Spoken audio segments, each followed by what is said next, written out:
Hola, ja estic ací una altra vegada i he vist que molts de vosaltres heu fet l'experiment. Espero que vos hagi quedat bé. Ara vos vaig a ensenyar jo com ha quedat el meu. Mireu, el trosset de poma que teníem al plat ha canviat de color i també s'ha fet més blanet. Diem que s'ha oxidat per estar en contacte amb l'aire. A veure com està el trosset que estava dins del llimó.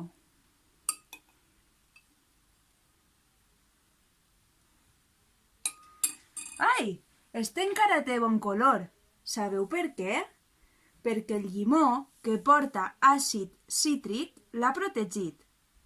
Si deixem el tros molt de temps, també canviarà de color, però un poc més espai que l'altre, gràcies a la llima protectora. Per això, l'àcid cítric s'usa per a conservar alguns aliments. Espero que vos hagi agradat i que vos hagi eixit superbé. Fins a la pròxima!